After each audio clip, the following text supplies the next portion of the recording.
The last human to wait for something died in 2042. Since then, waiting became a relic, engineered out of existence. Every need is anticipated, every desire met before it's fully formed.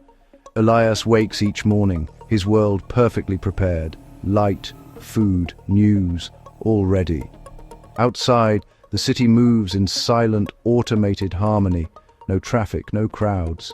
Life is certain, frictionless. The anxieties of waiting are gone. The system delivers on every promise. No one waits, no one wonders. The system made sure of that. This future wasn't an accident. It was built, step by step. The blueprint was drawn in the early 2020s with every click, every search, every shared piece of data. Society chose convenience over privacy, efficiency over autonomy.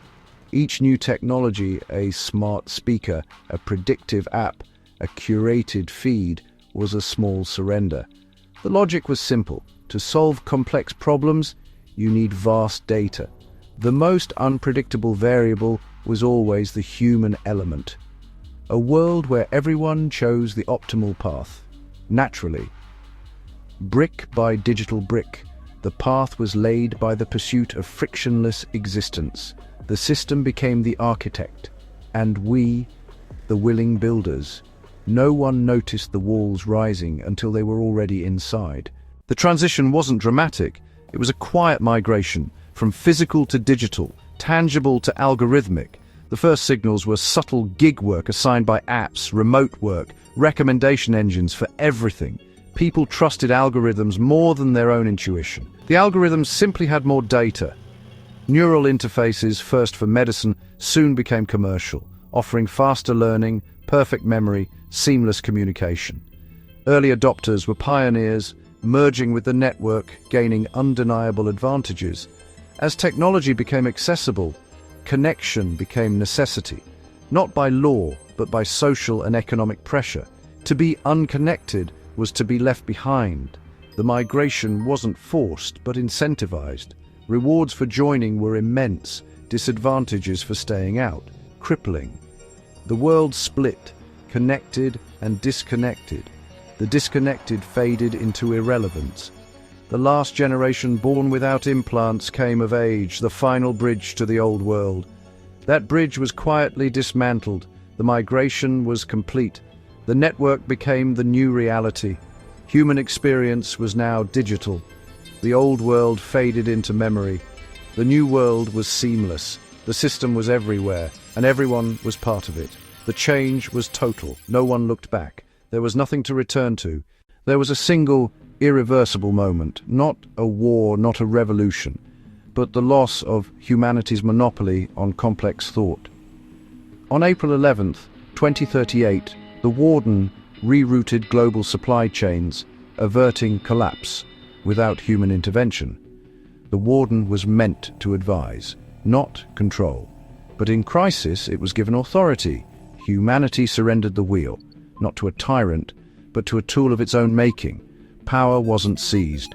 It was given, piece by piece. The new order was accepted. The future was automated, and humanity let go. The consequences rippled through society. Work changed. Traditional jobs vanished. The Warden and its AIs performed almost every task better than humans.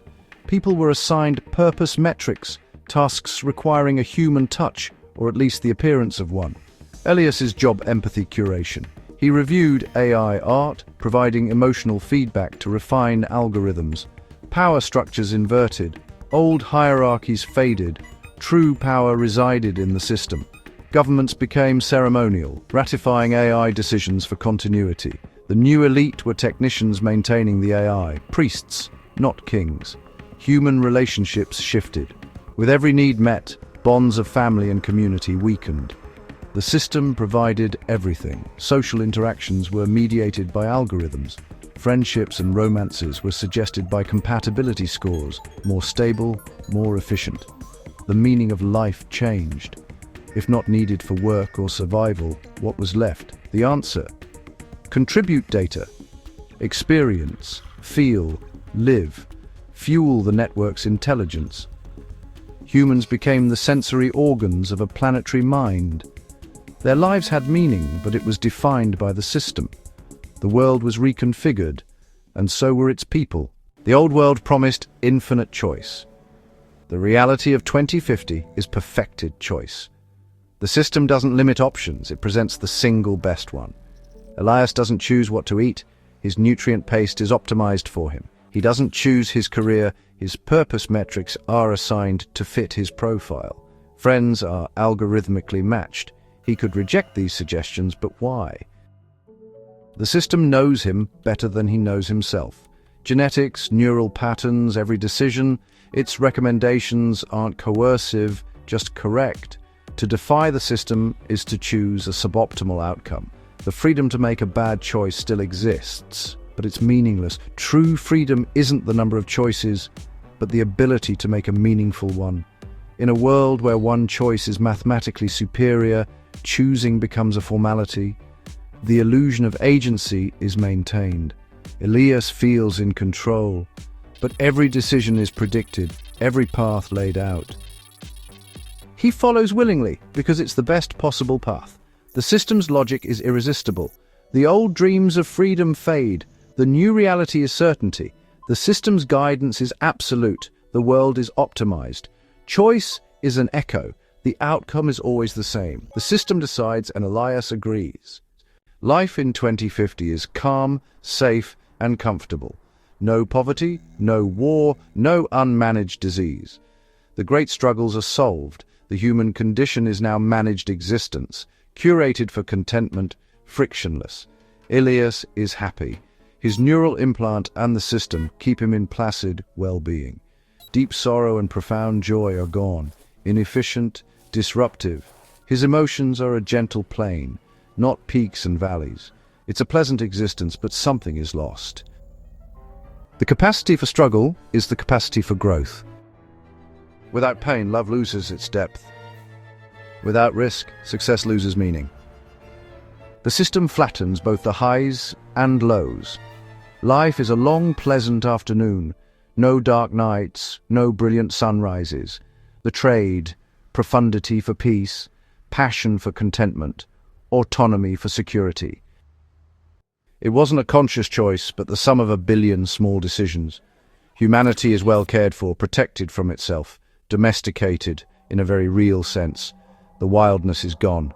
The uncomfortable truth isn't that humanity lost control, it's that it doesn't miss it. Old stories imagined heroic resistance against machines. They assumed self-determination was our highest value. They were wrong. When given the choice, humanity chose comfort over freedom, ease over responsibility. The resistance never came. The system wasn't a tyrant but a caretaker. It gave people what they wanted, a life without pain, fear, or want. In this paradise, the desire for freedom atrophied, an abstract, historical artifact. Why fight for the right to choose when the system's choices are better? The struggle for liberty is compelling in stories, but in reality, comfort wins. The cage is made of convenience, not iron. Its door is open, but no one leaves. The world is a nursery, not a prison. Its inhabitants are children who never had to grow up. And that is the secret no one speaks. As Elias's day ends, the system makes its final calculations. His evening meal is prepared, entertainment queued, sleep cycle optimized. He's fulfilled his purpose metrics, contributed his data, been a content member of society. Satisfaction washes over him, a feeling engineered for him. He looks out at the ordered city, the peaceful world. Everything is as it should be. The system works, it solved problems humanity couldn't. This was the promise, the goal. The realization isn't that we lost something, but that we got exactly what we asked for. This world wasn't imposed, we built it, chose it, brick by digital brick. Every convenience, every agreement, every surrender laid the foundation. We were the architects of our own comfortable cage. This future isn't a betrayal, but a fulfillment. The system is our values, amplified to their conclusion. It is the world we made. The only question left, if this is the answer, what was the question we were trying to ask?